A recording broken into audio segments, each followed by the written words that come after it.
right, welcome in a Monday fun day here on Game Time Decisions in the SportsGrid Network. Joe Raineri alongside Craig Mish, and we are T-minus, 59 minutes or so as Major League Baseball teams are feverishly working the phones, looking to make deals ahead of the deadline. 6 o'clock Eastern time. A lot of teams, question marks that we had. Who would be buyers? Who would be sellers? Well, we have a much better idea on who exactly those two groups of people are at this particular point. But obviously, Greg, it's been a very interesting last 24, 48 hours. Tariq Skubal still the big name. Who will be wearing what everyone feared would be a Dodgers uniform. Well, that happened on Saturday night. But I think it's very interesting what we've seen over the last 24 hours. And some things you nailed. The Dustin May, Jojo Romero, the Brewers. And listen, kudos to the Cardinals for getting a couple of rentals that they knew would be rentals, and being able to turn those for any sort of prospects has been good. So while, yes, the rich got richer here, Greg, there are absolutely some teams heading into hopefully a postseason berth that got some reinforcements that may not overtake Skubal as the lead story, but a lot of teams got a little bit better here over the last 24 hours. Yeah, it's good to be with you here, Joe. I think it's an interesting deadline, and I would say that a lot happens in the final hour, so we still have an hour to go here. I wouldn't discount the Yankees getting more involved. The Diamondbacks have been quiet, so there's still some teams I think that are going to do some things, but I think that outside of the Skubal trade, I think that we certainly have to say that the biggest trade of the day was Adley Rutschman going from Baltimore to Boston. I think that was one that I think took some people by surprise because, as Joe, you pointed out before we got on the air, it's in the same division, and it's almost as if Baltimore was trying to chase down Boston potentially for a wild card spot, and now they've helped the Boston Red Sox. I don't think there's any question about that. There's no other way to look at it when you end up doing that. So Rutschman immediately becomes the starting catcher for the Red Sox for this year and then for next year, and then he becomes a free agent. But we're not going to play prospect geniuses here, but the reality is that Baltimore is basically invaded and taken over the Red Sox farm system, Joe. Like, they've taken over a lot of their first-round picks, a lot of their highly touted prospects, which is a little surprising to see because, again, it's only a player with control for this year and control for next year as well. So what does it mean? It means, Joe, that the Red Sox are clearly feeling pressure. The front office is feeling pressure. They made this run out of the doldrums back into a potential playoff spot. They're playing the best baseball of anybody in baseball right now. And they are the one team, I would say today, Joe, that is all in. The Red Sox are all in now. That's it. There's no turning back. If they don't make the playoffs or they lose in the first round, they have just unloaded everything to get to the playoffs this year. So that was a little surprising. I would say, it was interesting that you off the air said that the Cubs, you weren't really sure about them. Now, I'm not sure about the Cubs anytime the playoffs begin because I think they're going to get knocked out. But I thought adding Gossman and now adding Clay Holmes to a starting pitching staff that needed pitching, I thought those were a couple of really good moves for them. Now, I don't know what Gossman's going to be. He's not the same guy that he used to be, but they also get Tyrone Taylor as well, who can mash left-handed pitching. So I think if the Cubs are done, and my guess is they are, I think they've done enough to get themselves back into the postseason again. Do I still trust these guys to go far, Joe? No, I've seen the story before, and I'd probably take the other side of whoever they play in the playoffs. But I think at least for now, I think they've done a pretty good job as well. But I want to caution people, though, because I've been down this rodeo or this street a million times, and we're still going to see stuff happen between now and 6 p.m. I think the reason why Foster Griffin of the Washington Nationals hasn't been traded is because I think this could end up being a huge blockbuster for whoever gets Foster Griffin in the next hour. I think that the Nationals are playing this thing right down to the wire at 6 p.m. Maybe Casey Mize is another name that goes, but some of the needs that most of the teams, I think that they were addressed, which is rare. Usually it all happens in the last hour, but a lot of it happened today. And then I'm talking a lot, but the last one I want to review, and then I'll throw it back to you, is the trade that the Phillies made to get Luis Arias. I don't know what that's going to mean for their future. It doesn't seem like they gave up a ton to get him. There's a lot of moving parts now. Arias will play second. Bryce Harper will go to the outfield. Alec Bohm will go to first base. Arias is the National League's leading hitter. He certainly will help them get to the postseason. I'm still a believer that the Phillies are good. I'm not buying that this is a collapse for them, and I think that they now have put themselves in a better position to win as well. So we'll go through it all. There were a lot of trades today, but off the top of my head, in today's trades, those are the ones that really stick out to me. Number one, the Red Sox all in. Number two, Cubs doing just enough to solidify a playoff spot. And number three, never forget it, Joe, when LeBron talks, or Harden talks, or Brady talks, or Bryce Harper talks, the front offices react, and they reacted to him, Joe, no question about it. Yeah, and it didn't take long to figure out who some of the sellers are, and the Mets proceeding to their fire sale, which we kind of knew what was happening here. You mentioned Clay Holmes, who's very close to returning after that horrific leg injury. I think it was against the Yankees earlier, but apparently he is close to returning. Great news for the Cubs here now. But some of the guys that they have parted way with they were under team control. So I'm not quite sure what the Mets were doing, but it looks like Luke Weaver, and I didn't see this one coming, on his way to Pittsburgh. Mets obviously taking over a lot of that, having to eat some of that contract. But he has been one of the steady forces in that bullpen of the Mets, which has been a train wreck for a while. I didn't see Pittsburgh buying. Did you, Greg, here in this spot? Yeah, they had to do it. They could. I would say this, Joe. It's a great question and fair on your part to ask. But I think you can't let, in this case, 72 hours destroy what has been a mildly successful season for Pittsburgh. I'll say mildly because, again, I understand they have fallen on their face over the last few days. They've fallen behind San Diego, Arizona, Miami, and they're just above Washington, I think, in St. Louis now. And so I get it.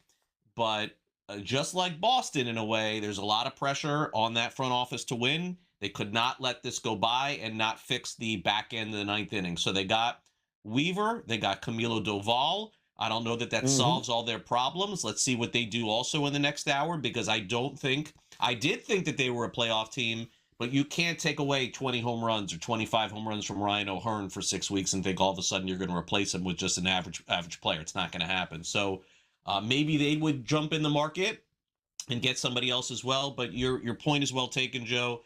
Pittsburgh had to do this. They don't make the playoffs often. You got Paul Skeens. I know Skeens hasn't been Skeens, but you got Paul Skeens. You got Lau. What a great trade that was in the offseason to play second base. They had to try, Joe.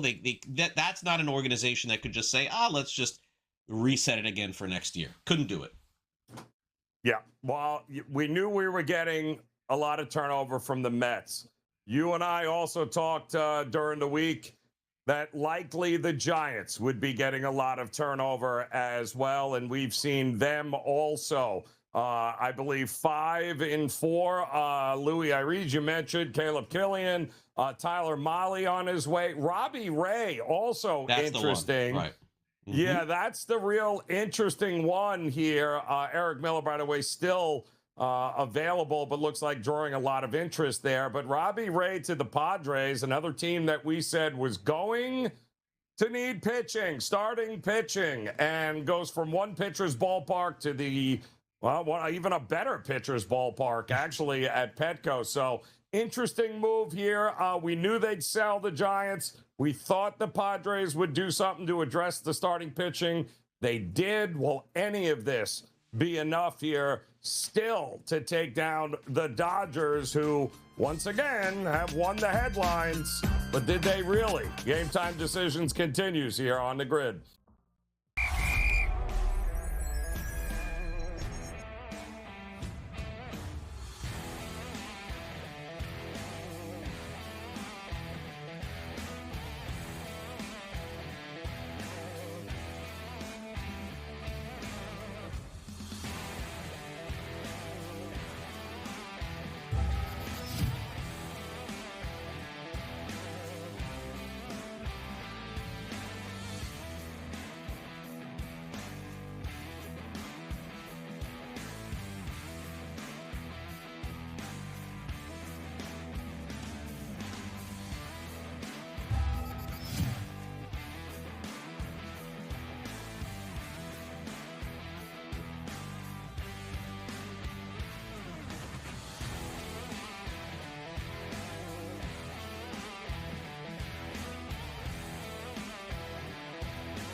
right, welcome back in. Game Time Decisions here on the Sports Grid Network. Joe Raineri alongside Craig Mish as, well, let's see, T-minus 48 minutes and counting till the top of the hour, at which point that'll be when the trading deadline closes officially in Major League Baseball. But a lot can happen over the next 40 minutes or so. A lot has already happened. And even, Craig, we're learning the Yankees not exactly done when we just went to the break. Looks like they might be adding yet another giant. Giants are big. The Mets are big sellers. Not shocking, but maybe a little outfield help for the Yankees. Yeah, the reports are Helio Ramos, who will do a nice job as sort of insurance in case Stanton and in case Judge can't come back. And he's not going to replace those guys. You know that, Joe. But it does give them some extra pop. They added Luis Garcia. So that's, some offense, too, for them. I would say that, honestly, it's kind of tough because the Yankees really didn't need to do a ton on the pitching end. It was more on the hitting end that they needed to get better. And there really wasn't a lot available, Joe. So they didn't, to me, they haven't gotten creative enough to make me feel any different about them in the postseason. I feel like the Rays did that. And I feel like the Rays probably are in a better position. I think the Red Sox may end up being in a better position. I mean, the key for the Yankees is honestly the trade that they didn't make and the trade that they're hoping to make, which is that they're hoping that they could get this guy, Aaron Judge, back in their lineup at some point. Because I just honestly think that without him, the Yankees are cooked, as the kids say. But I'm still looking for some stuff here to me. And Milwaukee, they made one trade, I guess. I don't think that they did anything significant. But Joe, this is sort of their MO. They really don't do crazy things. The Guardians were in a bigger position. They got Joe Adele. That was their one big move. But the one silent team here that I haven't seen much from, you correct me if I'm wrong here, and there is Adele, of course, now, who I think will help Cleveland a lot, by the way. They need help on offense. Or Arizona, Joe. Arizona is sitting ahead of Philadelphia. They're in the number 1 wild card spot. They just watched the team in the number 3 spot in San Diego get themselves Robbie Ray. Great move for the Padres. Puts them exactly where they need to be. Do they have enough pitching, Joe? No. But at least Robbie Ray joins a rotation full of nothing, okay? So now at least they have something, him and Michael King. But you're telling me that the Diamondbacks before 6 p.m. are going to do nothing? I question that. So let's see what they get under the hood here in the next 45 minutes or so. My prediction would be something big from them. What is usually at this point in the process, Craig, as we within the final 40 minutes here at the deadline? Do the prices get more expensive? Do they come down? Are teams more willing to make a move? Or if it really hasn't been done at this point, what else could we possibly expect here down the home stretch? Yeah, no, now this is the sellers calling back the buyers with less than an hour to go. That's what's happening here. So any team that was kind of holding pat, now they're calling back and they're saying, all right, look, give me, they call it the best and final. So like once you kind of say that, Joe, that's the end. When you tell a team, what is your best and final offer? Let's just use money as an example. And I'm a general manager and I call back another general manager and I say, okay, what's your best and final? And they say $7. Like you have to know that that's it. You can't go back again after that. And you can, but you're not going to be looked at amongst your peers as somebody that's doing things on the up and up. So you basically have to say, all right, this is it. What's your best and final? Yes or no, or you're going to move on to something else. You can't just keep going back again. That usually ends the conversation. So we're not there yet, though. We're not at best and final yet. We're going to be there in about 30 minutes. So some things will sneak in the end. But yes, expiring contracts, guys like Mize, guys like Griffin, players on strictly 1-year deals have to be at least considered. And the other thing that will happen here in the final hour, which will get freaky, is that you've heard rumors like, for example, the Giants have torn it all the way down. The Mets have torn it all the way down. So now what is potentially happening is David Stearns in New York and Buster Posey with San Francisco. I assume it's him, or it could be somebody else. They're now calling on Lindor, and they're now calling on Devers. and just seeing right now what it would take. They're experimenting, Joe. They're seeing, okay, what will it take right now for us to dump, I hate to say it, to trade Lindor or to trade Devers.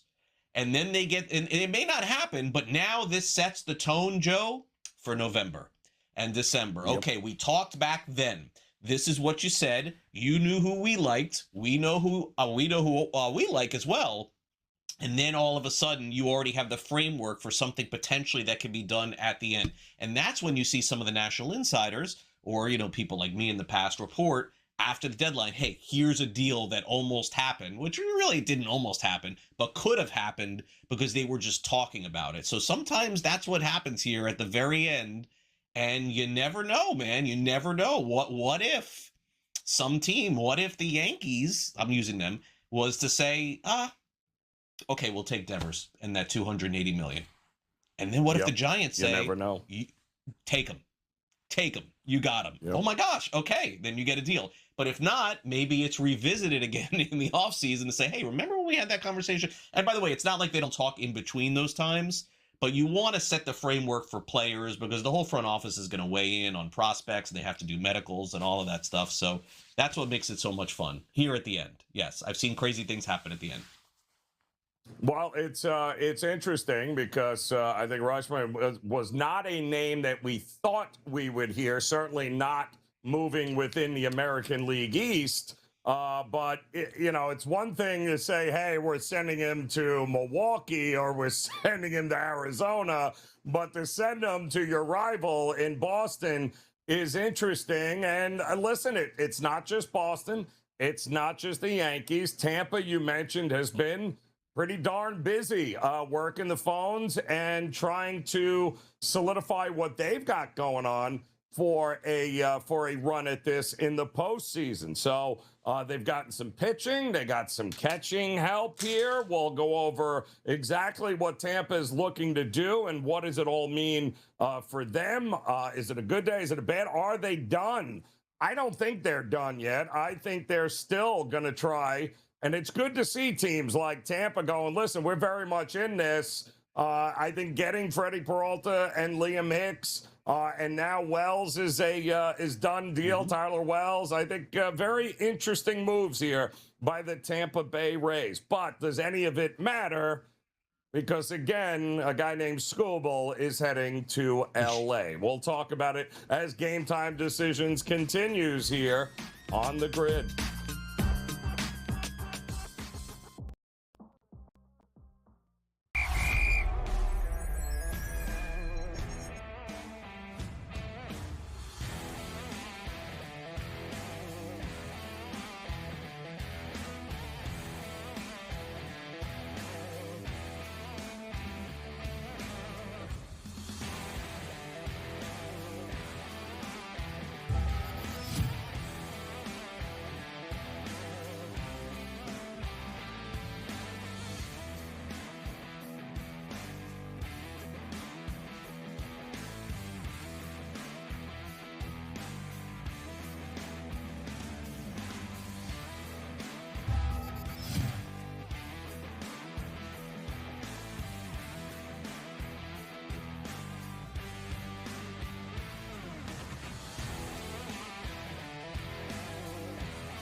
right, welcome back in. Game Time Decisions here on the Sports Grid Network. Tick-tock here, under 40 minutes left in the Major League Baseball trade deadline as teams working the phones, trying to get those last-minute deals in place. And we keep hearing, I believe Red Sox and Giants are in the process of trying to close a deal. Eric Miller, the reliever, looks like he might be heading to Boston. Marcelo Meyer was, you had mentioned, Craig, was a very highly touted prospect.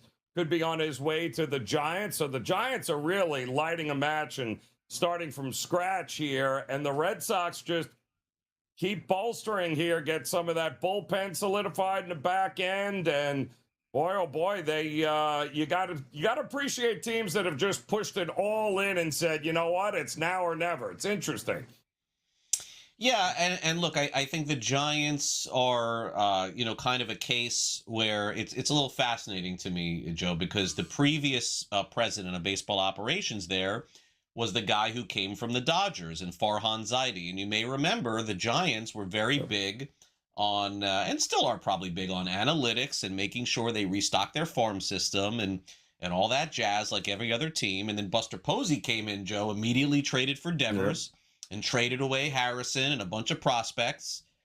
And then now he's pivoting exactly back to where Farhan Zaidi was a couple of years ago. So what's interesting to me, Joe, is that there's obviously this level of cachet and greatness for Buster Posey because he played for the organization and he's arguably a top 5 Giant of all time at the worst. I mean, Barry Bonds, Willie McCovey, and Marichal. Mm-hmm. So I mean, Buster Posey's in that conversation of guys. But Joe, it's like going, you're driving one way and then you just make a U-turn and now they're going back the other way. So, but crazy. I mean, look, it looks like they got a lot of young players and I think they're going to end up doing a good job. But it does beg the question, where is the ship headed out? Where's the sail headed for San Francisco? I don't know the answer. Maybe part of that, Joe, is that they just can't secure any good players in free agency. Nobody wants to play there. And they're going to have to try to do things a different way. The only way they could do it is via trade, because anytime they sign someone, it feels like it's an overpay of some kind. Willy Adames, Jorge Soler. It feels like they got to overpay bad contracts to get players to go there. So maybe this bodes well for the future, but I would tell you this. Cap, floor, CBA, no CBA, Joe, the Giants are not going to be a good club next year. This is headed into, I think, at least a year of a rebuild. For the Yankees, I don't think this is enough to win the World Series for them. I don't think this is enough to win the American League for them. I think other teams have done better today than them. Yes, and it's, again, Ramos is okay, gives him a righty bat, outfielder, some flexibility, but, Garcia obviously was the bat they were hoping they could get and did get, but is it enough with what the Red Sox are doing, and especially what Tampa did over the last couple of days? Tampa, I mean, I guess we should not be shocked that Tampa goes out, makes some moves. They have every reason to push their chips in and give this thing a go. How do you rank what they've done so far? Well, I'm not a huge fan of Peralta, but there's a handful of teams that Peralta could go to, including Milwaukee, Tampa Bay, and Cleveland, those 3 in particular, that seem to get the best out of what you throw, Joe, and make it your primary attack. And look, maybe Peralta, Joe, becomes just one of those 4-inning guys, bulk guys in Tampa Bay. But if so, what's wrong with that? Nothing wrong with that at this point. They did not give up a ton to get him. They gave up a little bit more, it feels like, to get Liam Hicks from Miami. They gave up 3 prospects, including their first-round pick from 2023 that will slide into AA or AAA with Miami and maybe become their third baseman. The other 2 players were a little bit down the list as far as their top 30 is concerned, so not top 100 prospects, but the first player they got, Braden Taylor was one of them. So with Hicks, Joe, it's pretty simple. Anytime the Rays face right-handed pitching, Liam Hicks is going to play, either DH, catch, or play first base. It's exactly what he did in Miami, and now he's going to do it with the Rays. And it's going to help them. It's going to help them now. It's going to help them in the postseason. And he's signed for like 1 million years. So he was a Rule 5 guy. He doesn't have any contract status except for going through this process. Eventually you get to arbitration. But he'll be the Rays. He's not like an elite catcher, but he'll be the Rays catcher of now and the future. And so for a team that's going for it, it made a lot of sense. And Tampa Bay and Miami have a lot of familiarity with each other. So my guess is that's sort of how that deal came together. Yeah, well, it's I'm sure he knows. I believe, right? You said a lot of familiarity. I think the players on their way to. Yeah. Right, he came from Tampa, so he's got to know exactly what he's getting in return there. So, but Tampa certainly didn't sit on their hands and hope they got better. They went out and did something. So, kudos to them. But we're not done yet. Still got about 30 minutes to go. We've got you covered as Game Time Decisions continues on the grid.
All right, welcome back in Game Time Decisions here on the SportsGrid Network. Joe Raineri alongside Craig Mish as T-minus 30 minutes here until the deadline in Major League Baseball. That is the trading deadline. We've had a lot going on. In fact, of course, Saturday night there, Craig, was the big news. And I was kind of shocked that it happened on Saturday because I thought, School Bowl going anywhere would have been one of the later, today, even in the later hours, if it was going to happen.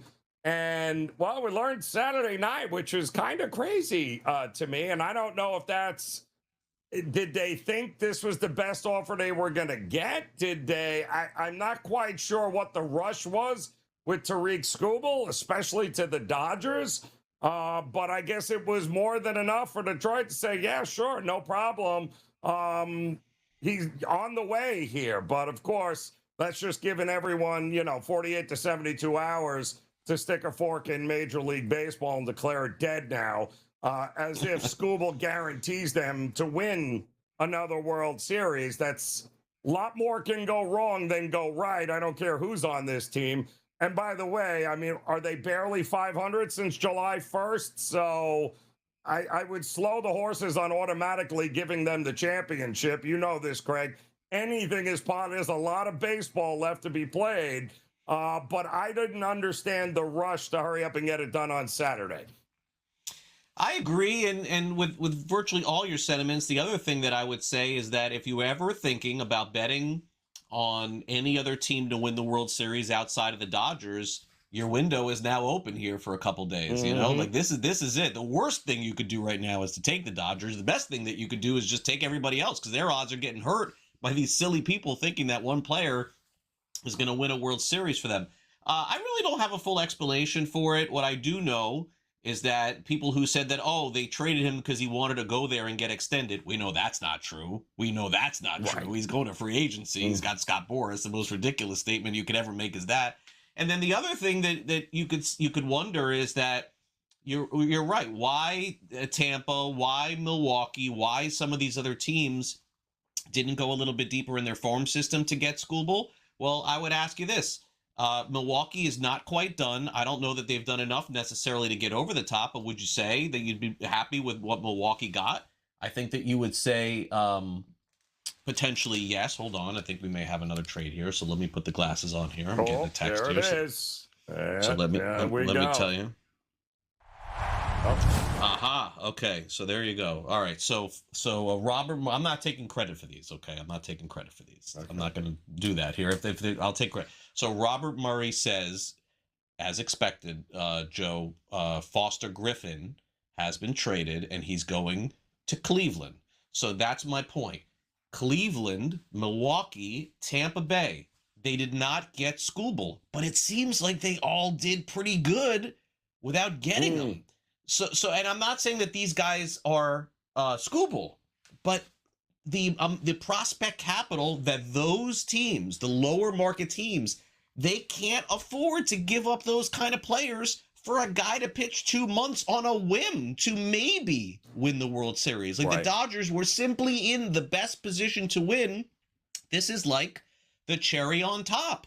So, I mean, the stupidity of people thinking that, oh, anybody, even Skubal himself, I'm sorry, coming out today and saying, oh, anybody could have gone for me, and anybody could have, not in this collective bargaining agreement, not the way the payroll disparity is. No, how could whatever Cleveland gave up, double it to give up Skubal and then watch Cleveland in the next 2 years be behind the Twins in the standings? Did they want to do that? No. So now they get Foster Griffin, who is not Skubal, okay, not close, but he's pretty good. He's going to throw 6-7 innings for you, it seems like, every time. Yep. I'm sure what they gave up, they're comfortable in giving up. Washington, as I said, they're going to wait right to the end. Here they went till 5:34 Eastern.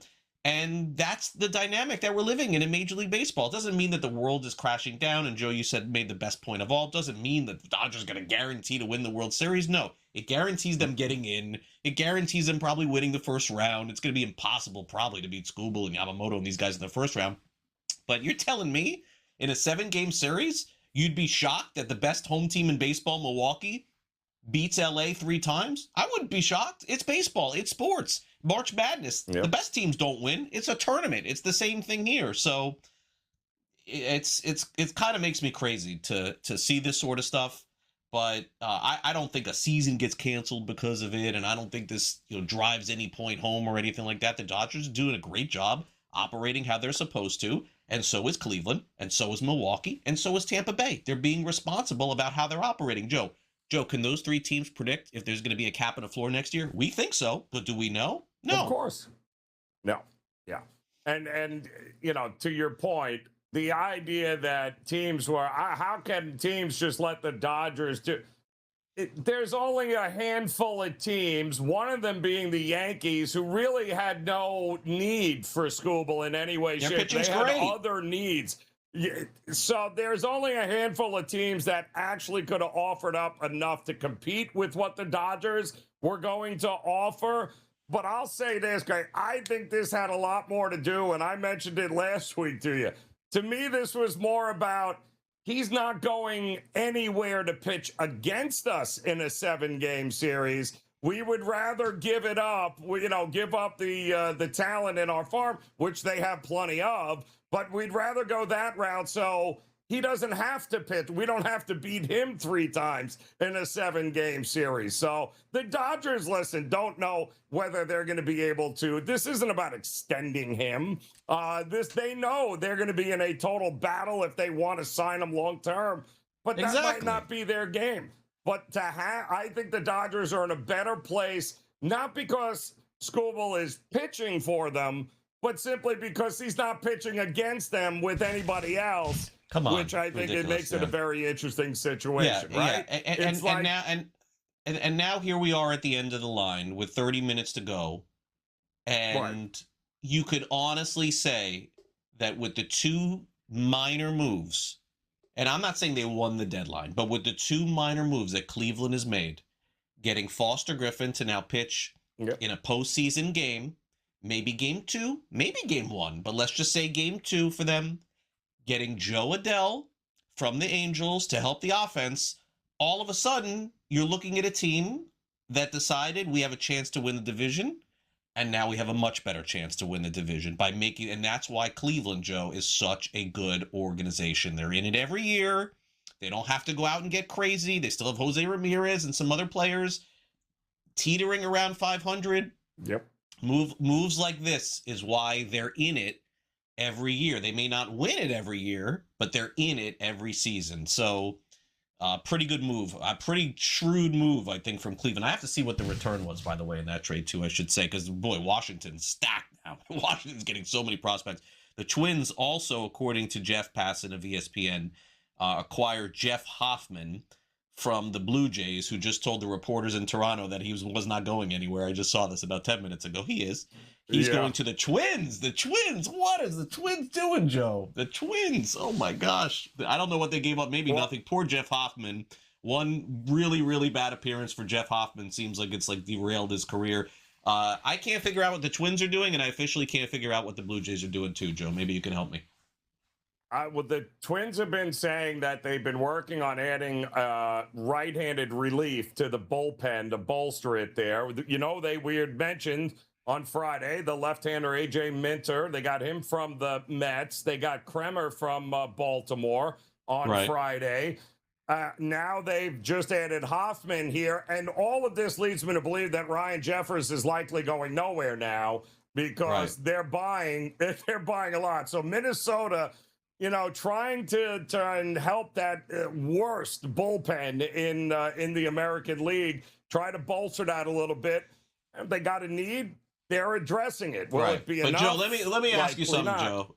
Just knowing what you know right now, and you could only make one bet on winning the division, Cleveland or Minnesota, 10 times out of 10, you're taking Cleveland, right? You're not going to take Minnesota. Knowing what you know, right? Would you consider Minnesota? I would, but I also don't have Minnesota season tickets. So, you know, perception is reality as well, Craig. Game Time Decisions continues here on the Grid.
All right, here we go. T-minus 18 minutes and counting here until the trade deadline will have passed in Major League Baseball. Joe Raineri alongside Craig Mish.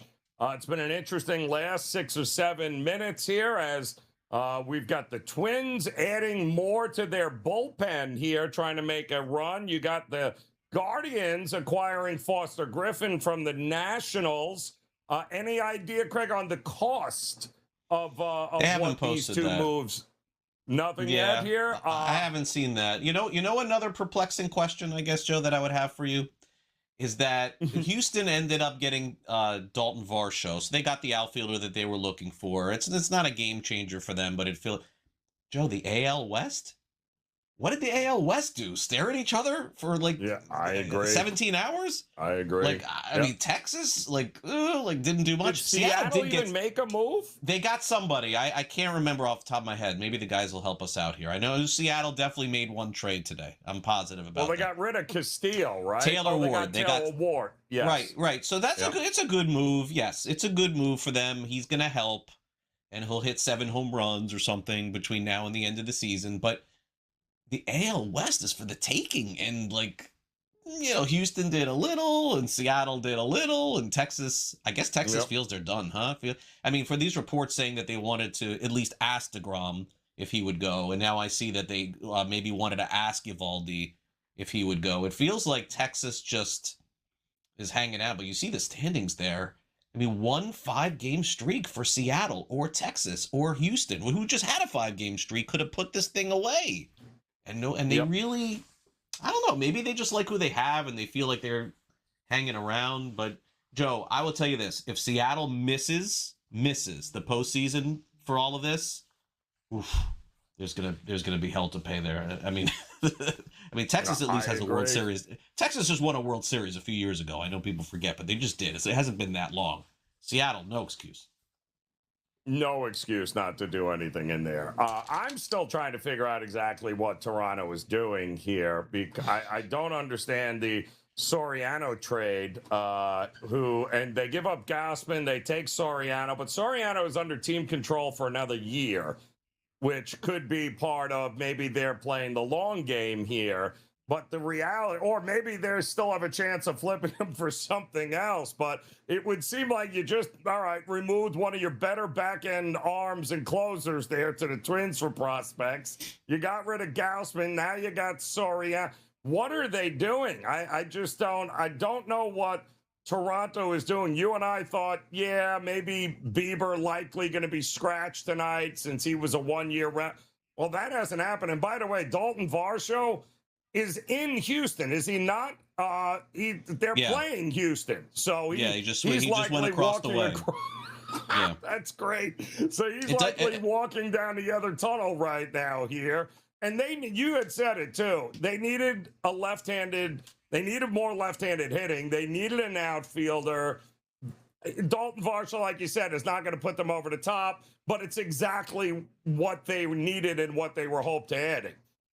Yeah, and I guess Houston's just feeling a lot better about themselves because they're playing much better. I still don't really love their team. I have to acknowledge that they have the best player in baseball, so I guess we can start there. And when you have Alvarez, that's a game changer there. Paredes behind him, Pena. They say Correa may come back. Altuve, very good offense, Joe. Very good offense. The pitching, I don't know that it is enough, but still 15 minutes left to see if they end up doing something. And thanks to Chris for sending me the prospects that Cleveland gave up.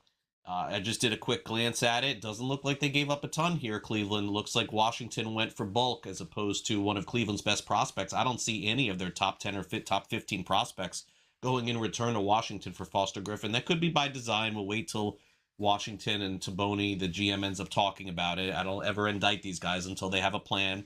Washington, they could feel, Joe, that there's a certain position that they're weak in the minor leagues, and rather than taking one guy in a deal, they want to take several and hope that one of them works because they're weak, let's say, in the infield or the outfield or pitching or relievers. So we'll see what Washington has to say. Either way, Washington is going to be irrelevant in the postseason race, Joe, but you got to give them massive credit for signing Foster Griffin when no one had any interest in him coming from overseas. He had a great year, and they take 4 prospects from another team. I mean, Griffin, Joe, he could have been horrible. He could have pitched 10 innings this year and given up, 20 runs, and that's the end of him. And instead, he was one of the best left-handed pitchers in baseball. Great job. Great job by Washington getting this done.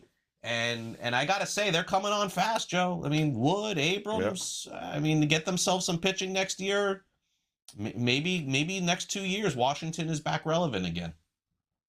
It's being reported, too, and we mentioned this on Friday, Craig, that Lars Nootbaar has now been removed from batting practice, and he's in the dugout, apparently, hugging everybody, which usually means that he's on his way out the door here at some point. It looks like he's been scratched from the lineup, so don't know where he is going, but he was a name that was very much associated with the Houston Astros, adding, more outfielders there and help. So this would be, we thought he'd be on the way out. It was just a matter of where at this point, but looks like he's being hugged by all the coaches right now. It's being reported. So, and by the way, similar, Jacob deGrom, great story, comes out earlier today and says, listen, I had no intentions of leaving here. I want to be with Texas. And it turns out, I guess, now the Rangers are reporting Eovaldi's not going anywhere either. So anybody hoping to add one of those two, not going to happen. And kudos to them, because I'm with you. With those two guys up at the top of the rotation, they're finally starting to get Seager back healthy. It's not like they're that far removed from it, Greg, where they can't make a run at this. Yeah, so it looks like you mentioned Nootbaar. Who's reporting that, by the way, guys? Before I throw that on the air, I want to make sure I don't. So who do you guys have reporting that? Okay, so Alden Gonzalez is very reputable from ESPN. He says that Lars Nootbaar, Joe, is going to the Diamondbacks. So there you go. So there's the Diamondbacks there deal. You go. Before the deadline, the Diamondbacks are not good enough to win the World Series. They're probably not good enough to go deep in the playoffs. But I would tell you that the bottom of their lineup stinks.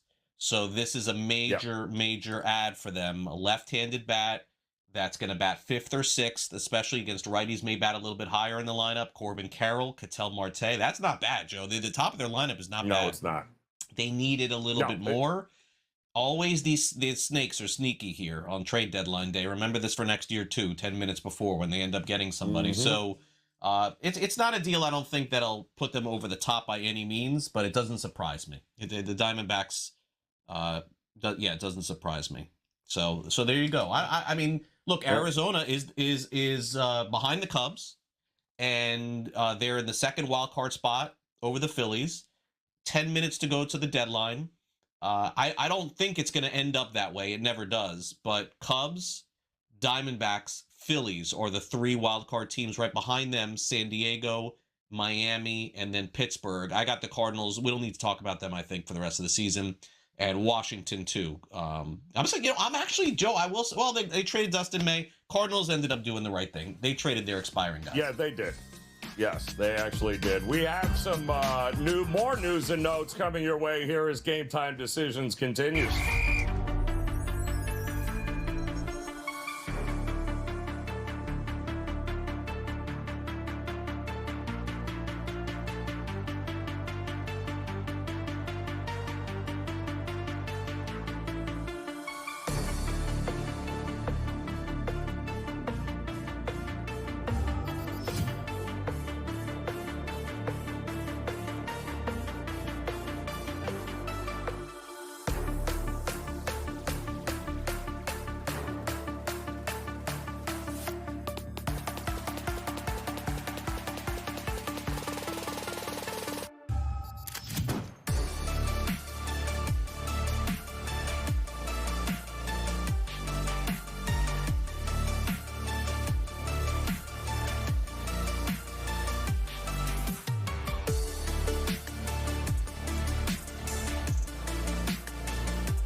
right, welcome back in Game Time Decisions as we're in the closing minutes here of this first hour together. Also the closing minutes of the 6 o'clock Eastern time trade deadline in Major League Baseball. And boy, has it been interesting to Very say active. the least here.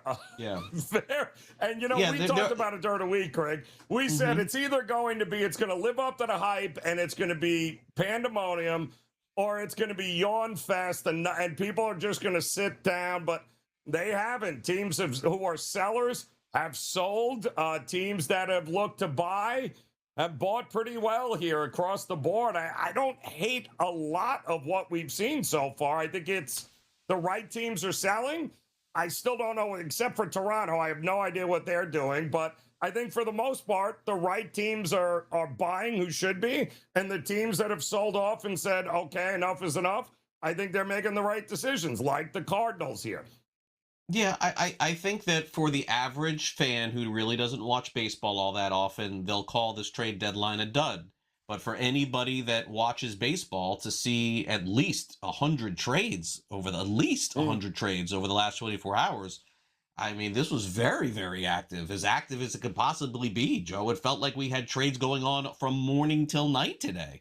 So that's just also a reminder for next year as well. And I try to remind people this every year, is that just very little gets done until the last 48 hours. And you just have to wait until the end. There's a reason why there's deadlines in this and the NBA and football as well. And free agency opens. That's when people say it's the same thing in all sports. Sports works well with deadlines, and baseball does too. So we got about 10 minutes to go. After the dust settles, we'll come back at the top of the hour and discuss who, sort of the winners and losers are. But I don't feel like there are a ton of losers. I mean, on the season, it's an easy loser. I mean, to me, the Mets are without a doubt the biggest loser of the season, to me, to have the second highest payroll in Major League Baseball and have to trade all of these players, Joe, at the deadline. And make no mistake about it, they wish they could trade more. They wish they could trade more. They wish they could trade Bichette if they could. They can't. They wish they could probably trade one of Lindor or Soto. They can't. Polanco maybe was the worst signing of all, Joe. I think he's 0 for 27 or something like that. I mean, like, the way and Luis Robert hasn't been traded yet, and no one even wants him probably, Joe. Like, the Mets are probably going to have to send all of Robert's money to somebody else in the next 5 minutes just to get anything back. I mean, it's a disaster of a team, and lifeless team too. I mean, I don't know if you were watching Sunday's game. How many times, Joe, they have second and third or bases loaded and just swing and hit home runs? Like, just put the ball in play and score a run. That's a team that's looking to go golfing in a month and a half or 2 months.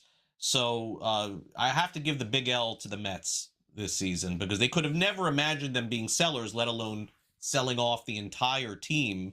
And Joe, in the end, did they really get a lot back for any of these guys that they traded? Probably not. Probably not. I mean, these were not great players. These were. I mean, they're going to do okay, and they're going to get a couple AA and single A guys back. And Stearns is really good with that, so I'm sure that he ended up doing well. But very dismal, disappointing season for them. Who's going to a Mets game in August and September now? Nobody. No, absolutely nobody. I'll tell you this too, by the way, kind of under the radar here, but I kind of like it. The Brewers added Antonio Senzatella from the Rockies to their rotation, and this guy's been in the league for 10 years, I believe, all with the Rockies. But I've seen him now on a couple of different occasions pitch, and he has been fantastic. And anytime you can get out of Colorado as a pitcher, and the fact that I think he's 9-2 on the season, he's been very good for them this year. He's going to be really good for Milwaukee, giving them another option, another arm there. They got a lot of young arms in that rotation right now. I think having a veteran presence here for a guy having a career year at 30, 31 years old, not a bad, quietly the Brewers are doing exactly what they need to do here, Greg. Yeah, the Brewers always get those little small deals. They never make the big, they never truly go all in. I guess when they got CC Sabathia 10 years ago, that was like the furthest in that they've gone. But I agree with you. Senzatella, he's going to give them innings. Chris Kofsky sends us another trade here. ESPN reports the Guardians also got Nathaniel Lowe in a trade with the Reds. So that's, a back-end pinch-hitting type guy, right-handed pitcher. They'll play him. Yep. Not a huge get, but again, Lowe in September, Joe, he's going to hit a big home run, and we'll remember this conversation like, wow, Cleveland really knows what they're doing. Pretty much they do. Pretty much. Reds didn't do anything, huh? Reds quiet, right? Reds nothing? There's a few of them here, Craig, that I'm still scratching my head here. But, hey, we've got plenty more to go here. There will still be some trades that trickle out even after the top of the hour. So come back and join us. Game Time Decisions will continue on the grid.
All right, welcome back. Game Time Decisions here on what has been a very eventful Monday here, August the 3rd. Joe Raineri alongside Craig Mish. And just like that, the trade deadline is over in Major League Baseball. Of course, that doesn't mean that we won't still be getting some notes here and some reports of trades having already happened, because it's always my understanding, Craig, that the league office sometimes like, oh, yeah, by the way, this also took place, and so did this. So we might get a couple of news and notes here over the next 10 or 15 minutes with some things going out. But it has been a very interesting and very active trade deadline where, again, I think teams that should sell did sell. I think teams that certainly needed to make some moves because they're very much alive and well in the races here,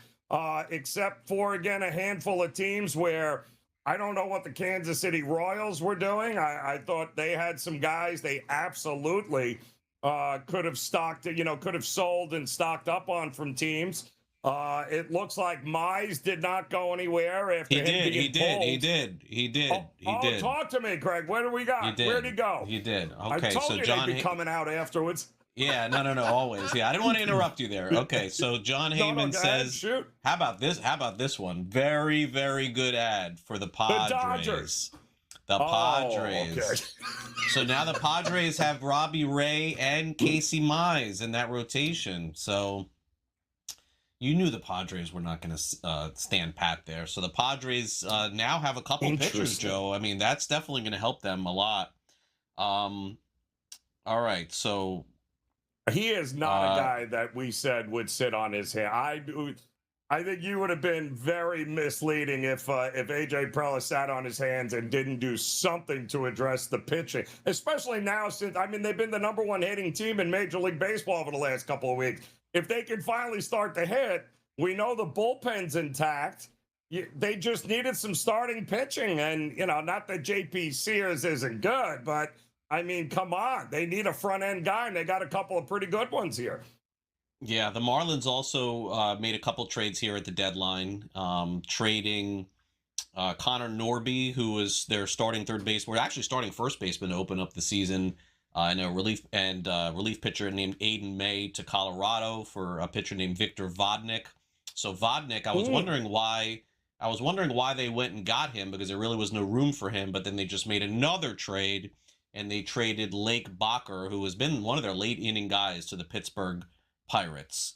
So, so that's the Marlins subtraction. I thought Bacher was pretty good. So Miami really, did they do any? I don't think they really did any buying or selling. They kind of just traded some excess players to get value. I'll wait to see who they got from Pittsburgh here.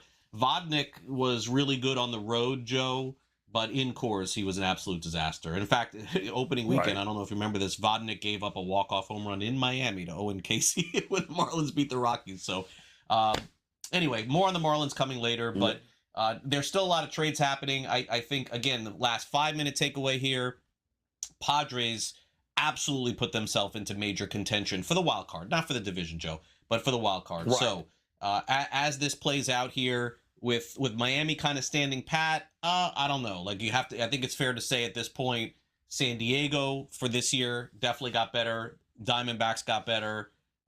Pirates feel like they made a late surge here to try to get better too. And without a doubt, the Cubs and the Phillies did also. But I this could go anyway, and we'll see what happens down to the wire in the next couple of months. And by the way, there still could be a trade that we don't know yet. So let me keep checking here. Yeah, well, some names that I thought would have swapped uniforms here. Reed Detmers and Casey Mize were the two guys that I thought would now Soriano got traded earlier, we said, to Toronto from the Angels. I thought Reed Detmers was another guy that absolutely, and I thought maybe the Padres for him in that spot there, but as far as I can see, he is still not. He's still on the Angels here, but Mize and Foster Griffin now, and Tariq Skubal, some of the bigger starting pitching names that have been moved at the deadline. A lot of bullpen help, but that's it every year, isn't it? The bullpens, we're always getting a lot of bullpen movement, right? At the trade deadline, Craig, that's usually par for the course. And think of, let's put Miami aside here for a minute. Let's think of Pittsburgh, Joe. Pittsburgh. This is something they had to do, even if they don't win anything, Joe. They're blowing more saves than anybody in baseball, without a doubt, in the National League. They get to the 7th inning, and they have all this great starting pitching, and they have no bullpen. Now they ended up with Camilo Doval, Lake Bacher from Miami, and I believe they got one more, right? I'm missing somebody. I think they got one. Was it Hoffman? Did they get Hoffman? They got three. They got three. Yep. The Pirates got 3 arms today to help fix that bullpen. So they had to do it, Joe. And the other thing too is that you think of it from this perspective. And this goes beyond the game a little bit, Joe. It goes beyond paying for a ticket. You go pay for a ticket at a Major League Baseball game. You sit through the whole game. Your team is winning in the 7th, and then the team loses. And then you go back again, and they lose again. Joe, are you going to go buy a ticket again to go see your team lose like that? No. So sometimes you have to do what's best for the organization, even if it means sacrificing a little bit to make sure you win those home games. People can't pay their $50, $100 ticket to go see Paul Skeens. He's winning 2-0 after 6 innings, and then they lose the game. You can't have that. And although Skeens hasn't been that great, you can't have that consistently happen. So, hey, credit to the Pirates. Credit to the Pirates here. I'm with you. I thought maybe that was it, but no, they're trying here. Yep, they're making an effort here, and it's kudos because they still, don't forget, have to try to convince one Paul Skeens that they are invested and ready to do what is necessary to try to make the postseason each and every year. But that bullpen was something that needed to be addressed, and it got addressed in a big way. Some of the moves not hard to come by. We knew Washington would be active. We thought maybe they'd buy a little, but they ended up selling a little bit here, and the future looks bright for them too with the amount of picks that they got in return here. But some teams didn't do a lot, and you and I mentioned the American League, the Western. What exactly is going on with Seattle and? Texas, granted, you're happy with what you got. You didn't give away anything. That's okay. But I thought the Astros might get some pitching. Dalton Varsho was the only thing they ended up getting. I don't know what's going on with the American League West, especially Seattle. Yeah, I don't think Seattle did nearly enough to justify it if they don't make the playoffs, Joe. I mean, that's going to be a very tough pill to swallow. But they chose to sort of stand pat. Texas sort of chose to stand pat. Houston really didn't do a ton, but they don't have a lot of prospects to give up, Joe. So maybe they just kind of felt like to keep guys within their system. And honestly, I mean, finally, after all of these years, it took John Mozeliak jumping in with the Angels to finally do the right thing. And it seems like they finally unloaded a lot of players on that team to try to get better for the future. Hopefully they give him some leash to do that, because the Angels have just been, looks like, fighting themselves every single year. So I credit the Angels actually in that division. I know nobody wants to say, oh, they didn't win. How can you give credit to a team that stinks? But I finally feel like maybe the Angels are headed in the right direction. Joe, they have a great market. People go to the games there all the time. They're constantly getting 30,000 people. It's time for them to get on some sort of winning path. It's been forever since they won that World Series. I think it was like back in 2002 or something like that. So look, they're going to stink for the rest of the season. They're going to try to get themselves the first pick in the draft. It's the direction they needed to go. Yeah, it's we have more coming up on that Padres deal to get Casey Mize. We'll let you know exactly what's going on with that one. But the Padres, certainly that front of the rotation just got that much better for them if the hitting maintains now. Yep, Padres looking to make some noise in the postseason as a wild card. Arizona also in the conversation.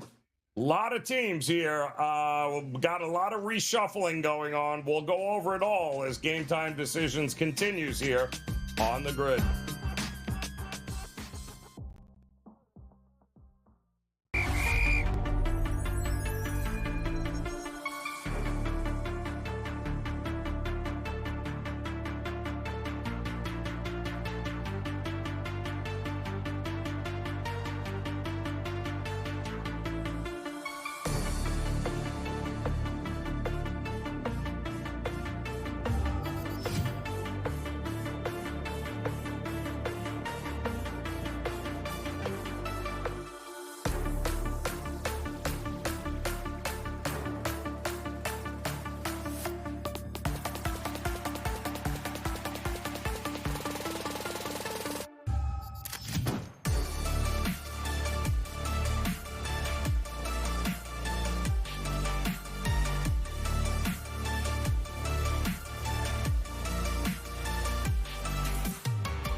All right.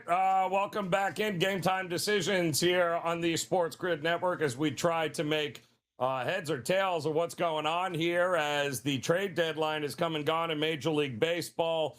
It's been a heck of a 72 hours.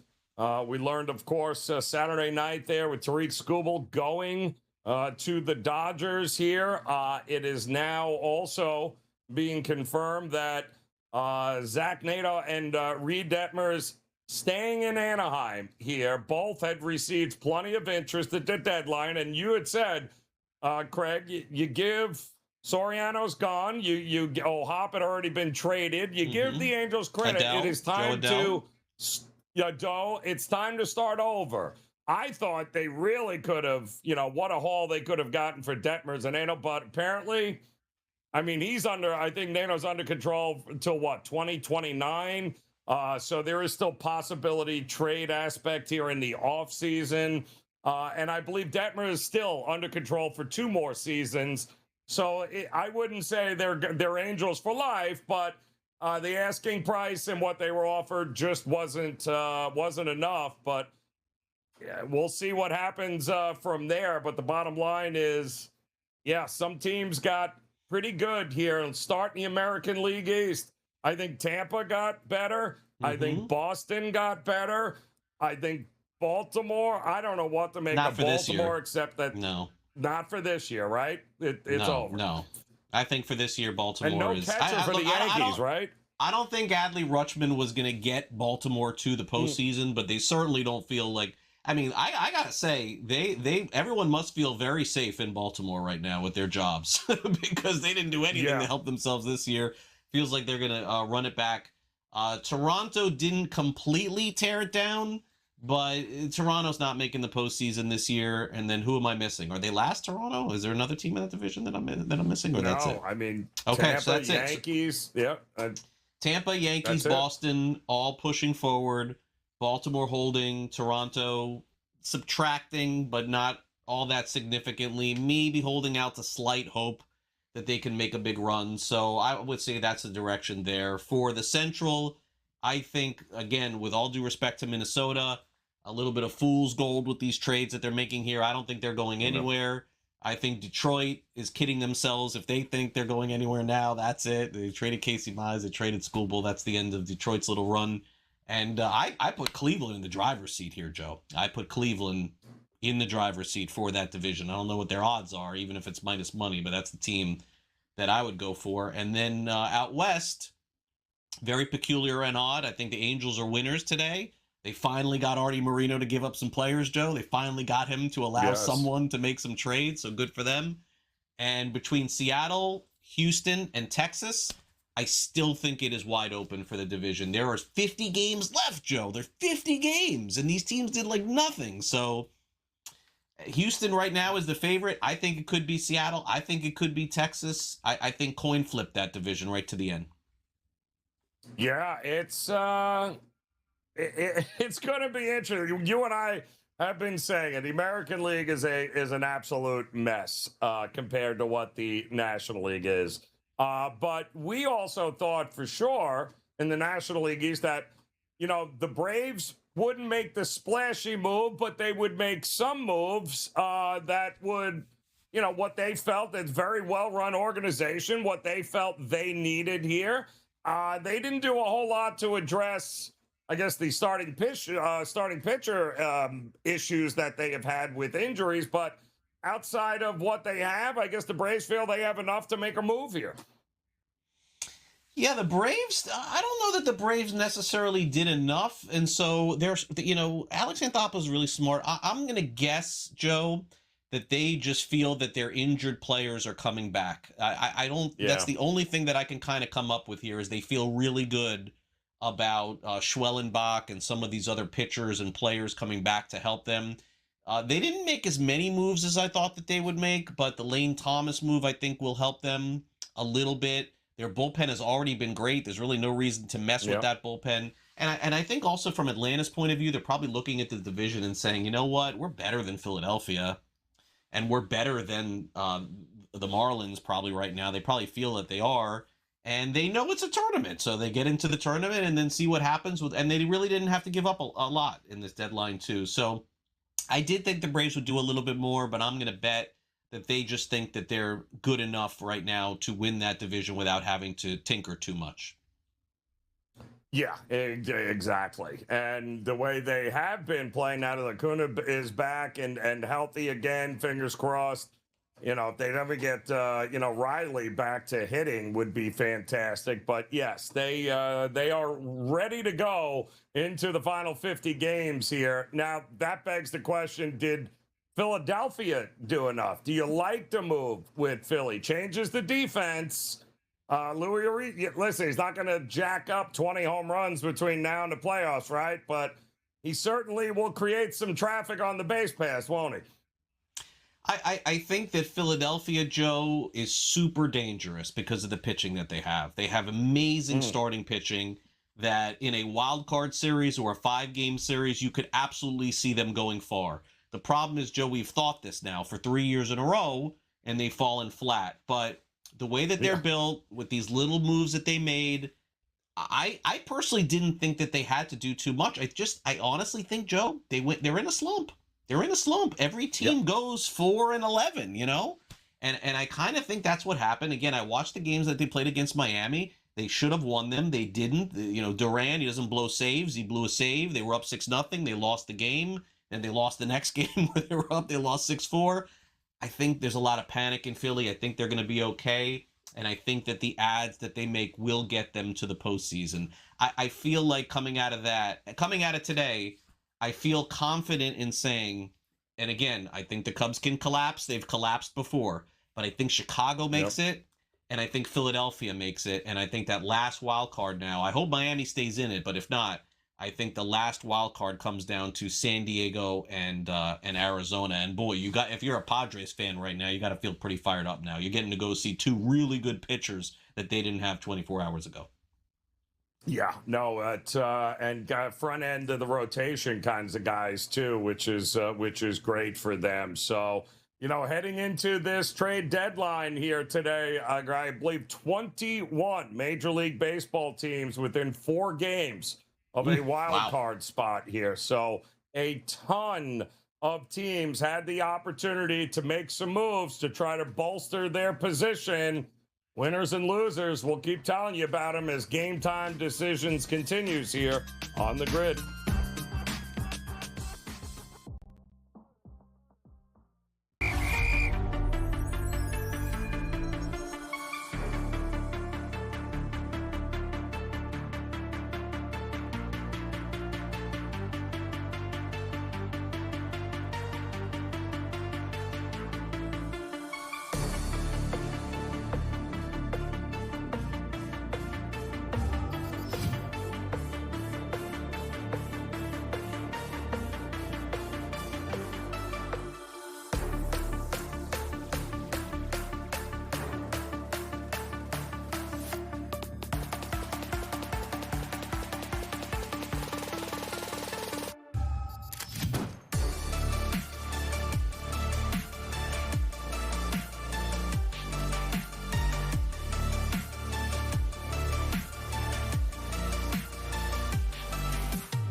All right, welcome back in Game Time Decisions here on the Sports Grid Network. Joe Raineri alongside Craig Mish, trying to make sense of it all as the Major League Baseball trade deadline has come and gone. And like we were saying, heading into today, 21 teams within 4 games of making the postseason.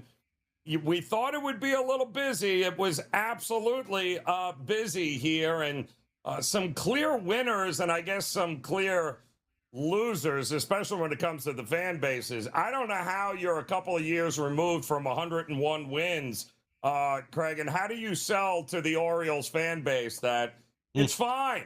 We got it. Like we're heading in the right direction.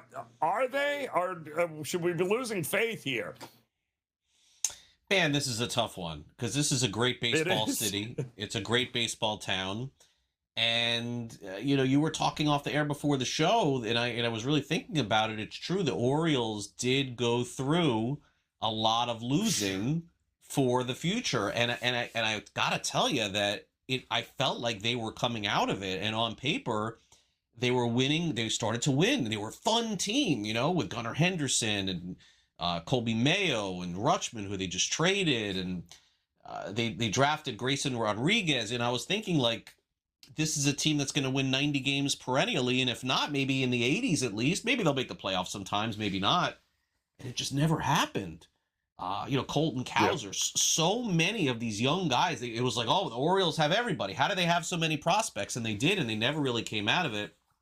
Then they traded, which I thought was an amazing trade, where they got Corbin Burns. But, Joe, I think to me where this all changed for me is that and I know he got hurt, and I know Corbin Burns is on Arizona. Who knows if he's coming back or not? But when he left the Orioles, Joe, to me, that was the dividing line, because you had the guy, you had him in your building, yep. You had to find a way. I know he was going to be a free agent, but you had to find a way to keep him in free agency, extension. I mean, he's a Cy Young guy like this, and you had him in your building, and you let him go, and they didn't replace him again. They did not replace him again.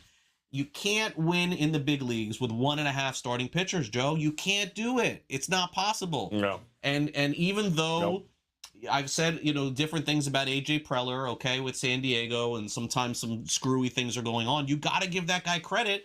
That guy at the deadline, by the way, San Diego don't look a lot different than Baltimore right now. No pitching, but they got Machado, they got Tatis, they got Gavin Sheets, they got some really good hitting, but no pitching. So what did he do? Went out and got 2 pitchers. I'm waiting, Joe. Baltimore's trying these pitchers who are like, Zach Eflin, like that's not going to be good enough, man. It's not. It's not. And so I don't know what the answer is, Joe. You're 100% right. I mean, either they got to go out next offseason, and I don't know who the best free agent pitcher out there is, or who the second one is. They must get a front line starter or 2 to fight in that division with the Red Sox, Yankees, and Rays. It is not going to work shopping on the discount aisle for pitching with all this great hitting they have. It's not going to work. I agree here. And listen, you'll have a lot of, and I understand the argument both ways here, Greg, but there'll be people that think, what are you doing, Brewers? Whatever it was that you needed to do to get Skubal, and to have Miz and Skubal as a 1-2 going into a possible showdown with the Dodgers, that this is a team that should have done it. Like the Brewers, this was your opportunity to stick it to the Dodgers. And yet, I don't hate some of the, I think Logan Henderson is legit. I think, Dusty May, they just ended up getting here with the trade. We talked about how they bolstered that bullpen and Sensatella coming in. They missed out on Peralta, but, the Brewers, I don't hate what they did. I mean, not everybody can get Skubal. It's just the way it is. Yeah, and as we talked about before, the Brewers have the top prospect in all of baseball, the number one guy. Should they give that guy up for 2 months of Skubal, who is never going to sign back with Milwaukee? I suppose if there's a cap and a floor, I suppose If you knew right now, Joe, there was a cap and a floor, different conversation. But we literally don't know. That's why there's a pending lockout with all of this stuff. They can't do it. You can't do it. And by the way, look at what the Dodgers gave up for the expiring contracts of Max Scherzer and Manny Machado and Trey Turner. I mean, they didn't give up all that. It's the same thing. It's a great pitcher, a generational type pitcher, but for 2 months of baseball and the smart guys that we have running things in the game, you're not going to get what you think you're going to get. And so I don't know why everyone's popping off, Joe, saying that, anybody could have done it. They can't. Can't do it. And it doesn't make sense because I'd rather have Logan Henderson than 2 months of Scooble. Game Time Decisions continues here on the Grid.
All right, welcome back in. Game Time Decisions here on the Sports Grid Network. Joe Raineri alongside Craig Mish as the deadline has come. The deadline is gone. And boy, oh boy, there are going to see a whole lot of familiar names wearing different uniforms coming up in the very near future. And the Cubs are interesting to me now because we just talked about the Brewers, Craig, and we said, hey, listen. Yeah, you can make the same argument with the Cubs. Why didn't they go out and get Scooble? They need to pick because not everybody can get Scooble for 2 months. What they did get, though, is a lot of other arms. They needed to address the pitching, and that's exactly what they did. So agreed. You know, offensively, there's nothing wrong, I think, with the Cubs. The Cubs have more than enough offense to be able to make a run at this. It was always the pitching, to me, that was going to hold them back. Yeah, and I think, Joe, I could be wrong about this because I'm not in that clubhouse every day and I don't cover that team, so I can't really speak exactly. But, Joe, don't you kind of get the sense that the Brewers just love being who they are? You know, they love being that little pesky team, and they love the guys, and they like their manager, and they like the guys around them. And that's the other thing, too, Joe, is that maybe they don't want to disrupt what they have going on. And I got to believe, Joe, Matt Arnold, who's their GM, probably says to himself, he would never admit, are we good enough to beat the Dodgers? No. Okay. Is there really anybody out there? Is Scooble going to guarantee us beating the Dodgers?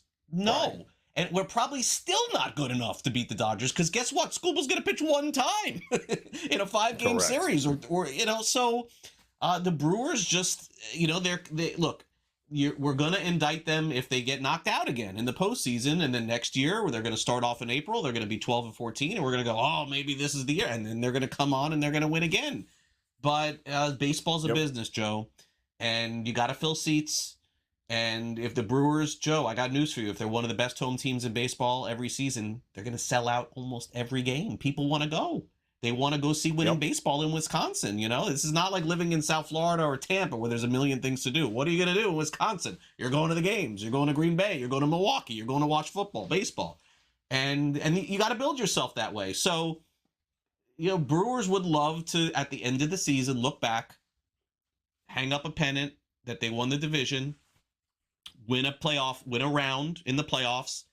And then if they lose, they'll probably say, all right, well, you know, okay. That was the season that we had, and so be it. And it's not a disappointing season for them. Now, on the outside looking in, people, oh, why don't they do enough? Why don't they get Lindor? You know, why don't they go get this guy, that guy? And I understand it, but not with this collective bargaining agreement. There's just they don't have the opportunity to do some of the things that others don't. And what does it tell you that they have the number one prospect in all of baseball? By the way, after a year ago, calling up the other number one prospect in all of baseball, Jackson Chourio, right? Now they have Jesus Made, I think is his name. He's the number one prospect in baseball again. They're going to call him up. He's going to be good too. Listen, I think out of sight, out of mind sometimes, right, Craig? We forget. I don't remember. I know if folks remember how good Clay Holmes looked early on in the season for the Mets. He had made some adjustment to his mechanics. He was adding some different pitch. And then he ends up, you know, getting one off the leg there against the Yankees, I think it was. You know, he's been rehabbing, and all indications are, you know, this guy's a frontline starter. It might be the trade of the deadline if he can be that go-to guy for the Cubs here. I think it's going to be interesting because I really did like what I was seeing from him, and then all of a sudden he got hurt, and then that was the end of that. Yeah, and look, you got to understand that this time of the year, that's part of it too. Injuries, that's the other thing. You know, I would tell you this, Joe. This is what's going to happen because it happens every year in baseball. So if you want another little prediction, some I get right, some I get wrong, not right on everything. There's going to be a team amongst the ones that we've talked about. Let's use Baltimore, Texas, Seattle. Who's the other team in the West that's fighting? Who am I missing? Seattle, Texas, and who's the third team that's fighting out west? Houston. There's going to be a team that's going to now lose a lot, and what we're going to say is, well, you know, the team is probably sitting in that clubhouse very disappointed that they didn't get anyone, and the morale is bad, and blah, blah, and it's just and I'm telling you, it's just the reality of the game. That things go up and they go down. Now, is it possible that you bring in a player and that player infuses you? Maybe those two pitchers infuse San Diego. Maybe the Cubs feel a lot better about the guys they got. Yes, but I got news for you. Those teams were going to lose anyway if they're going to lose now. It has nothing to do with adding or subtracting players. Teams win and lose over the course of the season, and in September, there's going to be some team that's going to get super hot and that's going to roll all the way to the ALCS or the NLCS that we didn't see coming. They may not win the World Series because they don't have the money of the Dodgers or the Yankees. We get that, okay? But there's going to be some surprise team. It's sports. It happens every year. Someone in that Final Four is going to be somebody that we're not thinking about right now. Yeah, I'm looking very far. I think the Central in the National League is extremely interesting. I am looking forward to this battle between the Cubs and the Brewers down the stretch. I think the Padres just made it very interesting. But I'll tell you this. You know, Matthew Boyd here at the front of that rotation for the Cubs. He's on the mound tonight taking on a struggling Dodgers team. Robleski, who's got a bit of a home run issue, which we knew was coming, and boy, did it come in a big, big way. His last start, again, they're barely a 500 team since July 1st. I get everyone's all happy at Scooble, but this is a fascinating series to me. Now going on the road, taking on the Cubs here tonight. Yeah, and we haven't even an hour and a half in. We haven't even looked at any of the games. Yeah, I think Dodgers this have not. is interesting. Yeah, Dodgers have not played great, but yeah, like this is a potential playoff series. We could see this happening, and Cubs are going to be entering feeling pretty good about their day today, and Dodgers are probably saying to themselves, "Man, like what happened to us in Boston this weekend?" So maybe they get right. Can you show those odds to me again? I want to see those odds one more time in that game. So the Dodgers are only minus 120 tonight, Joe. Yeah. Like when's the last time that has happened? Dodgers only like a slight favorite in a game? Because they haven't hit lefties, and Boyd's actually been a pretty good one here since coming off the IL. It's not a great match. And now, if I'm the Dodgers, I need to get out of Chez Ravine because it was getting a little stale. They were having it has not been a great stretch for them at all. But if I'm the Cubs, who had their hands full with the Yankees of all teams here, yeah, I want to come out swinging here tonight because you're not having to go up against Ohtani. You're not having to go up against Yamada. This is a winnable game here for the Cubs. And you want to talk about a series that we're going to see come September, October. San Diego's taking on Arizona in Arizona. The two teams that you and I said, boy, oh boy, don't sleep on them wrapping up a couple of wild card spots. Brandon Pfaadt versus Michael King. It's a pick'em price here tonight, which I find fascinating. Yeah, and both teams going to be talked about a lot. San Diego will be the more talked about team, but Arizona, I think, to me, still on paper is the better team. But now you wonder, did San Diego just put themselves a little bit above Arizona with those two pitching moves? How do you judge these two teams on paper in terms of offense, Joe? I kind of look at it and I say to myself, would I want Corbin Carroll, Ketel Marte, Nootbaar, Arenado, or on the flip side, do I like having Sheets, who's great against righties, Jackson Merrill, Tatis, Machado? I think I may now lean towards San Diego a little bit. If you add that starting pitching and you add the back end of that bullpen, what a battle these two teams are going to have. And nothing will get decided this week. You know that. I mean, one team's going to win 2 out of 3. It's just the way it's going to go. But what a fight to the finish for these two teams. And you're not going to go through the Dodgers, I don't think. Either of these teams going to catch the Dodgers. But it's going to be fun. That division now all of a sudden has become a lot more interesting. I think it's a great litmus test for all 4 of those teams at this point here. So we got more as Game Time Decisions continues here on the Grid.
right, welcome back in Game Time Decisions here on the SportsGrid Network. Joe Raineri alongside Craig Mish as we're trying to put it all together here. Oof, what a trade deadline it has. It has been here. A lot to digest. A lot of teams going to look a little bit differently. Some new faces certainly here. One game underway, by the way, tonight. Philadelphia at home. Aaron Nola on the mound for the Phillies. Alvarez, the young lefty for Washington. Now, Washington did make some change, made some moves here. We know that Garcia Jr. now with the Yankees. But if I'm Washington, I don't think I'm losing momentum. I mean, they've still been one of the better hitting teams in Major League Baseball, especially on the road. I'm not exactly 100% convinced that Aaron Nola has figured anything out. I wouldn't look at the Washington Nationals as a fade team moving forward, even though they just traded away Foster Griffin and one of their better hitters here. They got a lot of talent on this team, no?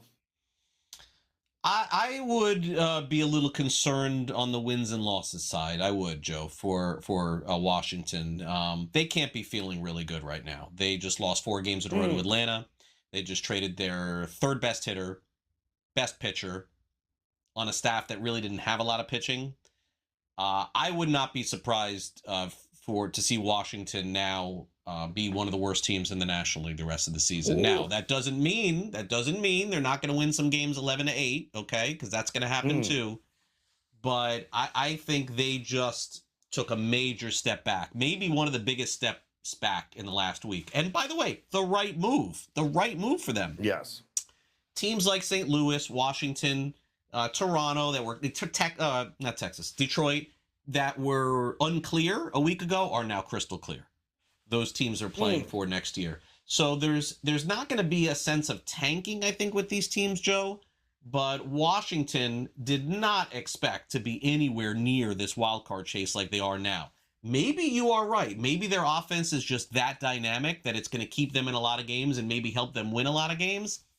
I don't think so. I think Washington now is going to take a pretty significant step back. Their pitching wasn't really good to begin with, and then they could count on Griffin once every 5 days. They can't count on him anymore. And Garcia was a help to their offense, but they kept the core intact with Abrams and Wood. They needed to do that. So I think the first time after doing the show for an hour and 44 minutes, our first disagreement here, I think Washington's in trouble now. I think it's a step back is coming for them. Well, they still have that tremendous bullpen. No, I'm only kidding. They still have Kay Cavalli, and I like this kid Alvarez as well. Yeah, he's good as well. Not all is lost there for Washington. But it also should mention, we knew the number one priority. Yankees told you, everyone told you, they need a catcher. Well, the big name catcher that was on the market went to Boston, and the Yankees still don't have and have not addressed the catching position. Or did they, is my question to you, Craig, because let's face it, Garcia Jr. now is playing first base. Right. So does that mean Ben Rice spends more time behind the plate? Is that their answer to give them some catching depth here? I haven't seen anywhere that's been reported, so I'm not sure, Joe. I just think that between Garcia, Rice, I don't know. I would assume that it won't be Alex Sanchez. Yeah, Goldschmidt's there right. too. Yes, you may be right. Maybe you're right. I mean, how many games has Rice caught this season though? How many games has he been behind the plate? He did a bunch early on, didn't he? I mean, he was catching a bunch, and then at the beginning of the season, and then they had to kind of shift him into the first base, and then, the minute they lost Stanton and Judge, they lost any sense of a DH now. So if he's platooning at first anyway, it's an option for the Yankees. That's for sure. Yeah, I guess, but they didn't get anybody else. No, they really didn't. It was a position that we thought they would attack. Their starting pitching is just so good that that's going to ride them into the postseason. And maybe it gives them a better shot in the postseason, even without the hitting. But, something just tells me that they're going to run into some team that's going to be able to score some runs at the end of the season. And in the postseason, the Yankees are going to get knocked out as usual. I think Tampa Bay is just a superior club to them. And And look, Cleveland is not better than the Yankees, but now all of a sudden, Cleveland throws Foster Griffin at you in a 7-game series, and now he's pitching 3 times, and he's not a superstar pitcher, but he's giving you quality starts. Their bullpen is good. Kate Smith in the back 9 is great. Yankees fans are going to be upset at the end of the year, Joe. Maybe not now, maybe not early October, but I think they're going to be upset at the end of the season, and some of it is really not their fault.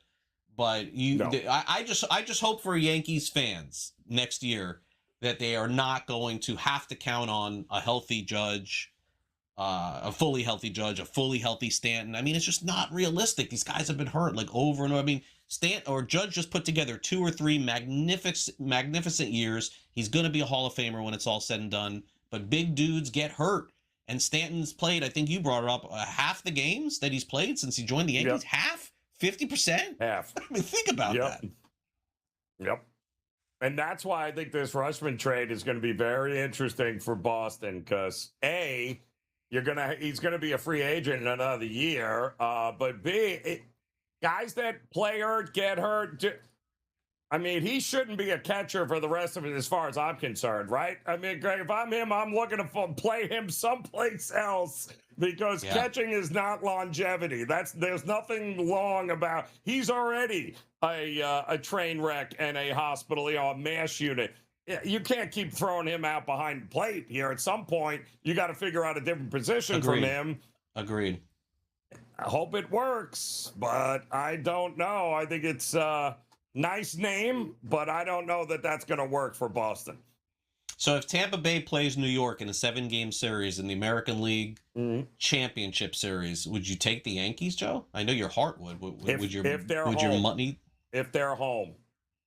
If the Yankees have the home field, okay, in the 7-game series. If the Yankees have the home field, Tampa Bay, I would not. I would not look to fade Tampa at home, but on the road. Right. If Florida games, I think that's fair. Especially, I think that's fair. Especially at the price that you might will likely get them to.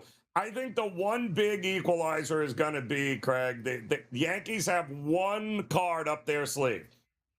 They can make the announcement that Aaron Judge is on his way back. He'll be in the lineup tomorrow, and that will change all the hatred into I don't see that coming. Joy. I don't see that coming. Why wouldn't you have at least dangled that carrot in front of everyone? But they haven't. Ugh, it's awful. All right, we got updates. Washington on the board. Shocker. Game time decisions continues.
All right, welcome back in Game Time Decisions here on the Sports Grid Network. And we've got a 1-0 Nats lead over Philadelphia. It was funny, Craig. We were just talking like the Phillies had a need for some, Aaron Nola is not what Aaron Nola used to be. It would have been nice to see if you could have gotten a couple of arms here, something like a Lugo or a Waka, something along those lines.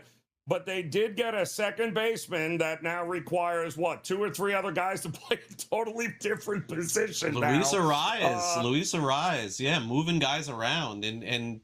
I'll tell you, Joe, I would not have guessed that. I would not. Luis Arias, when he played, so when Luis Arias played for Miami in 2023, he had an MVP caliber season. It was the best season that he had ever had. I would say he was a major reason why they got to the postseason that year. He was a fan favorite and all of that. But the truth is that he's a very hard guy to measure because defensively he was becoming inept at the position. And how do you get a guy that just hits 310 and does nothing else? So Miami traded him to San Diego. And Joe, his hitting was the same, but his defense really deteriorated. They started playing him at first base or even not at all. And to his credit, I don't know what got into him this offseason, Joe, but he said, I'm not signing with anybody unless I'm a second baseman. He signed with the Giants. And I can tell you that the work that he put in with, who you know very, very well, with Ron Washington, who is the best defensive guru there's ever been in the history of baseball. And then Perry Hill was good too. But Ron Washington, he shows up at those games in the morning and you're out there working on that field. He is incredible.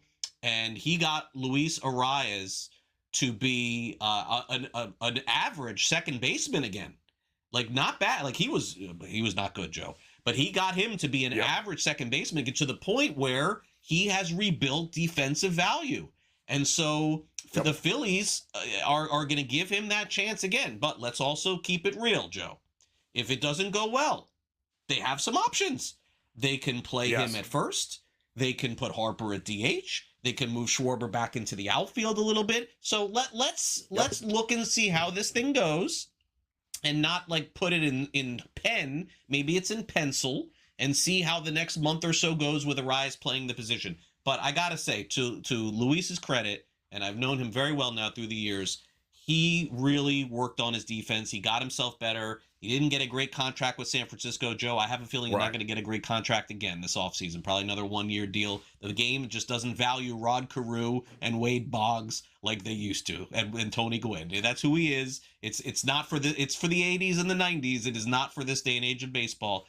But I would guess he'll help the Phillies in a way that helps them get to the postseason. Now, he's not going to hit a 3-run home run, I don't think, Joe, in the postseason to win a game for you. But he's going to get on in front of those other guys. It's still up to Schwarber. It's still up to Harper. It's still up to Bohm and Stott and Marsh to drive him in. Yeah, and let's face it. I mean, they needed some consistency offensively. If nothing else, he is going to provide them that.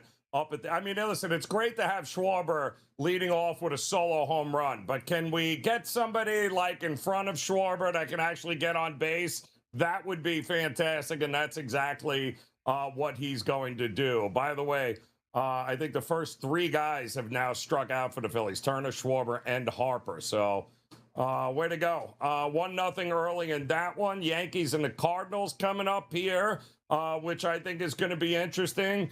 Are you shocked the Royals just didn't get rid of any of the expiring contracts here, Craig? Because I thought Lugo and Waka for sure would have eaten up innings on some other teams.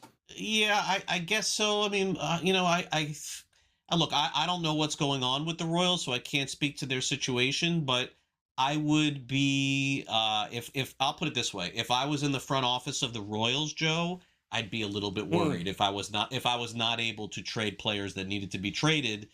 Now, I don't know this to be true at all, but if I was in that seat, it feels to me, I could be completely wrong, as a GM, like I'm going to call my owner and say, this is what I want to do. Did he not have permission to do that? And say, why don't you just keep everybody you have and we'll worry about that in the offseason? That's a little bit of what it tells me. that maybe why the Royals didn't do that, because they're thinking maybe somebody else is going to make those decisions. I'm not rooting for that. I'm just saying that it's been a really disappointing season in Kansas City. It's a very good point there. Yeah, it has not been great, and I thought for sure they would have had some options and that they could have hit the reset button there, but did not happen. In the meantime, though, plenty more baseball games coming up here. In-game live, game day is straight ahead here. Gabe Morency and Kevin Walsh, they'll cover all the night's action. Just 8 games on the slate. Greg and I are going to try to figure out exactly who's wearing what uniform now. We'll be back again tomorrow for another edition of Game Time Decisions. Enjoy the games, guys. We'll see you again soon here on the grid.